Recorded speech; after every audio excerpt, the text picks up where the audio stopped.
नमस्कार, विंध्या टाइम्स में आपका स्वागत है और आपके साथ मैं श्रेया। महाराष्ट्र के पालघर जिले के कासा इलाके में रात को चोरी के शक में 3 लोगों को पीट कर हत्या कर दी गई थी, जिसमें 2 संत भी मौजूद थे। इस हृदय विदारक घटना के बाद संत समाज में भारी आक्रोश देखा गया। संत समाज के द्वारा पुलिस प्रशासन की घोर निंदा भी की गई। नरसिंहपुर के परमहंसी गंगा आश्रम के द्वारका शारदा पीठ के शंकराचार्य स्वामी स्वरूपानंद सरस्वती जी ने महाराष्ट्र सरकार को निंदा पत्र भेजा है और जल्द ही आरोपियों के खिलाफ कार्रवाई करने की मांग की है। नरसिंहपुर के परमहंसी गंगा आश्रम के द्वारका शारदा पीठ के शंकराचार्य स्वामी स्वरूपानंद सरस्वती जी ने महाराष्ट्र सरकार को निंदा पत्र भेजा, जिसमें महाराष्ट्र में हुए श्री पंचदशनाम जूना अखाड़े के 2 संतों और उनके ड्राइवर की जघन्य हत्या की घोर निंदा की है। आपको बता दें, जहां 2 संतों की हत्या हुई वह धार्मिक क्षेत्र द्वारका शारदा पीठ के शंकराचार्य स्वामी स्वरूपानंद सरस्वती के पीठ में आता है। वहीं जगत गुरु शंकराचार्य ने महाराष्ट्र सरकार को निंदा पत्र भेजा और तुरंत कठोर कार्रवाई करने की बात कही है।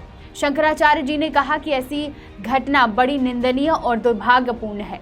महाराष्ट्र सरकार से उन उपद्रवियों और उन पुलिसकर्मियों पर कार्रवाई करने की बात कही गई, जिससे ऐसी घटना की पुनरावृत्ति न हो सके।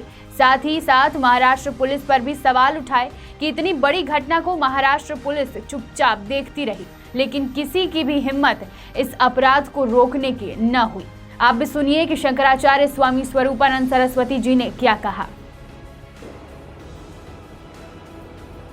महाराष्ट्र में जूना अखाड़े के कुछ संत किसी धार्मिक कार्य से कहीं जा रहे थे।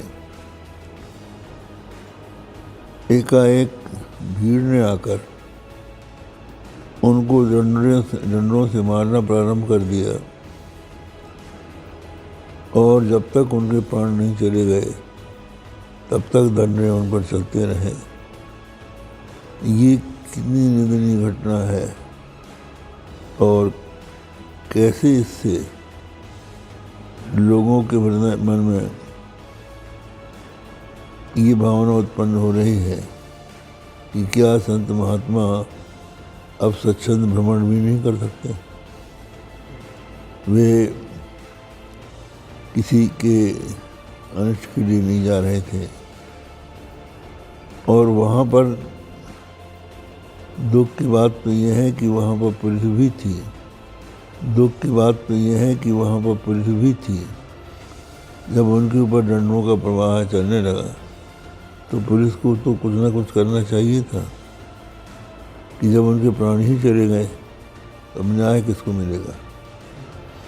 ऐसी स्थिति में शासन का ये कर्तव्य था कि वो उनके प्राणों की रक्षा करवाती और शासन में पुलिस मुख्य रूप से वहाँ पर उत्तरदायी है।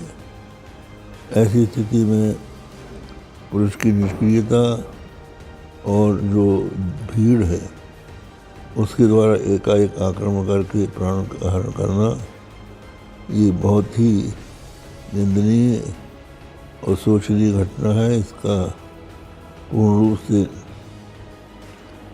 जानकारी प्राप्त करके सरकार को उचित कार्यवाही करनी चाहिए, अपराधियों को दंड देना चाहिए, जिससे कि ऐसी घटनाओं की पुनरावृत्ति फिर से न हो। इसी तरह की स्पेशल रिपोर्ट के लिए बने रहिए विंध्या टाइम्स के साथ। बहुत बहुत धन्यवाद।